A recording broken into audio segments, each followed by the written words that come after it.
Only having 7 days can be limited, and it doesn't mean that you shouldn't miss out on some of the experiences that Japan has to offer outside of Tokyo either.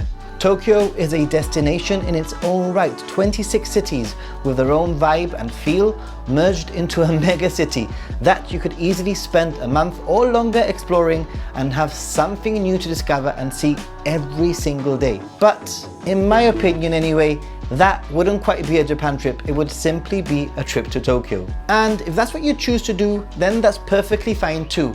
And I'll be exploring Tokyo in a future guide and itineraries, so it's certainly worth subscribing if you haven't already. However, I continue to be a firm believer in exploring further afield, and I think that we can strike a good balance with this itinerary. Some of the options that we will be exploring include a number of day trips out of the city with plenty to choose from, including Hakone, Nikko, Enoshima, Kamakura, Yokohama, Ashikaga, Nara, Nagano and Osaka amongst many other options. To start with, I'm a firm believer in starting and ending in Tokyo, and most of my trips are made of a sort of Tokyo sandwich, giving me plenty of time to get my bearings, to shake off any jet lag, which I usually have a lot of, and fit in any last minute shopping at the end of my trip. And with Tokyo not only being a great base for day trips and having so much to offer, you'll see that it makes up a huge chunk of my itinerary. Day 1 all the way through to day 3,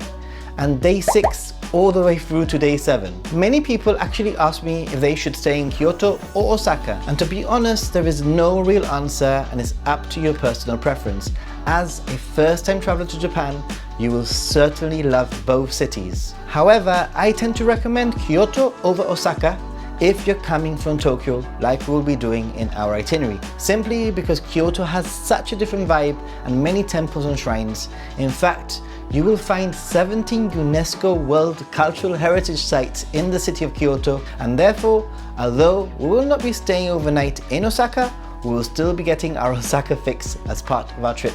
So don't worry. And in terms of traveling between these cities and to some of the recommended day trips, whilst at the same time having access to the JR lines within Tokyo, I do certainly recommend a 1-week JR pass that will not only make your trip hassle-free, enabling to jump on any JR train, but will also save you money. Check out my JR pass guide for an in-depth overview if you haven't already. So the backbone of this trip will look a little bit like this. Day 1, 2 and 3 are Tokyo days. Day 4 and 5 are Kyoto based, and day 6 and 7 we head back to Tokyo. So day 1 and 2 are pure Tokyo. Tokyo will certainly keep you busy and help shake off any jet lag and travel blues. From the neon lights for Shinjuku to the more tranquil and traditional areas like Meiji Jingu or Asakusa and Ueno Park, these 2 days can be used to explore some of the more popular Tokyo hotspots. And here are some options for you. For what can be more of a traditional and slow-paced itinerary, spend half a day or a full day if you want to in Asakusa, Tokyo Skytree and Ueno area. Asakusa is known as a historic capital of Tokyo, and Sensoji Temple is the oldest temple that shouldn't be missed. And if you have the energy, you can even walk along the Sumida River to reach the Tokyo Skytree, which is around a 20-minute walk away and offers one of Tokyo's many great viewing spots. Finally, easily access Ueno area, which offers a zoo, museums, galleries, and a great park. Not to forget the unique Ameyoko shopping street with train tracks above your head. Feeling a little bit more adventurous, and you can easily walk to Akihabara, the famous electric town, or use your JR pass to catch a 5-minute train to the area. Or alternatively, how about spending half a day or a full day in Shibuya, Harajuku and Shinjuku area? Shibuya is perfect for pop culture, fashion and trends, with Shibuya and Harajuku arguably amongst some of the best areas to visit in Tokyo. Want to get a great 360-degree view of the city? Then head up to the relatively new Shibuya Sky viewing platform that will blow you away. And don't forget to experience the organized chaos of the world-famous Shibuya Scramble Crossing. Make sure to pair up Takashita Street with the Harajuku area, home to teenage culture and funky fashion, with Meiji Jingu Shrine, which will certainly transport you to a moment of tranquility and peace. And don't forget to explore Shinjuku or get lost at the Golden Gai area, or slow down to wander Shinjuku Yoen Garden. These are just 2 flexi itineraries for your time in Tokyo, and you can build on that for day 1 and day 2. But with so much to see in Tokyo, such as the Imperial Palace, Ginza, the Tokyo Tower, and so much more, let your imagination and your preferences fill in the missing gaps, or create your itineraries for day 1 and 2.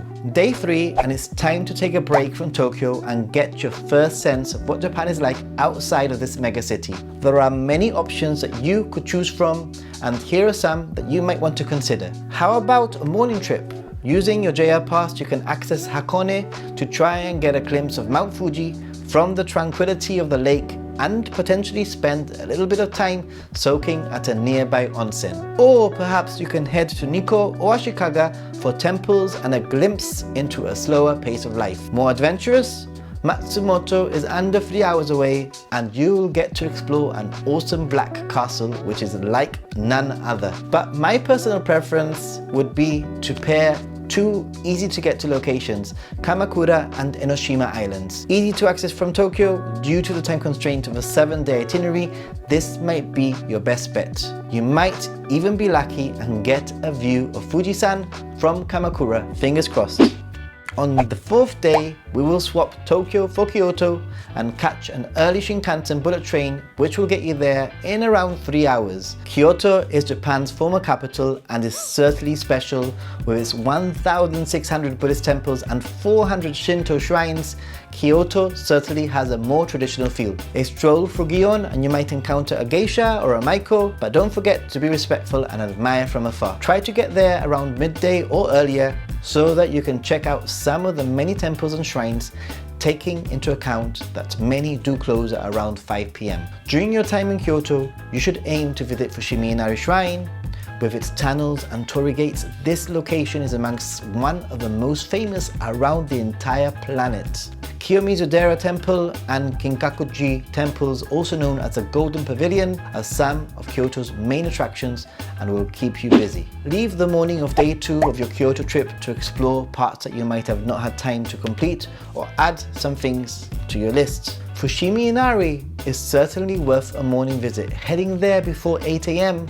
if you can will likely help you miss the tour buses and the crowds and get you the best pictures, in my opinion. And an optional day trip to Nara on day 2 of your Kyoto trip in the afternoon is certainly on the cards, depending on how much energy and how much you want to fit in. Nara's deer park would certainly be an area that children and animal lovers will not want to miss. I absolutely adore the place. And on day 6, we start heading back to Tokyo, but with a pit stop in Osaka, which is under 30 minutes away. You can either leave your bag in a luggage locker at the station or have it sent ahead to your next hotel using luggage forwarding. Spend as much time as you want in Osaka. My recommendations are you explore Dotonbori, Shinsekai and the Nanbai area, amongst so much more. Make sure that you eat and enjoy everything that city has to offer. Arriving back in Tokyo in about 3 hours.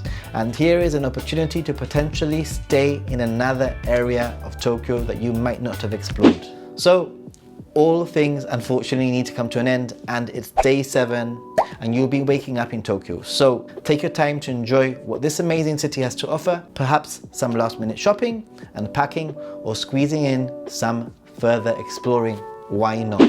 So team, it's been 7 days, and although quite a packed itinerary, I believe you would have experienced a good balance of what Japan has to offer, giving you a taste that will hopefully make you want to return. What are your thoughts on this, team? Remember, you can slow down the pace and simply use the backbone of this itinerary to create a slower, more relaxed trip. However, I do believe that the key for this successful short 7-day trip is early mornings to help you make the most of the days ahead, or to get you to the next destination with plenty of time for exploring. What are your thoughts, team? What would your 7-day itinerary look like? And would you follow mine?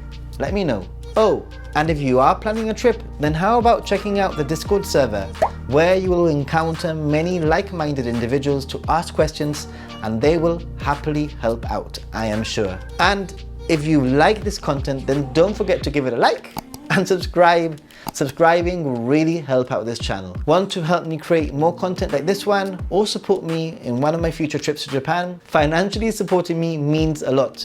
either via Patreon, YouTube super feature, or simply supporting on PayPal. And if you don't want to support financially, that's perfectly fine. I'm really happy that you're here and that you've come along for the ride. Anyway, to prove that you've watched this far, comment with a sushi emoji, even if you have nothing to say. Like I always say, stay positive, but COVID negative. Arigatou gozaimasu. Gracias. Thanks. Bye.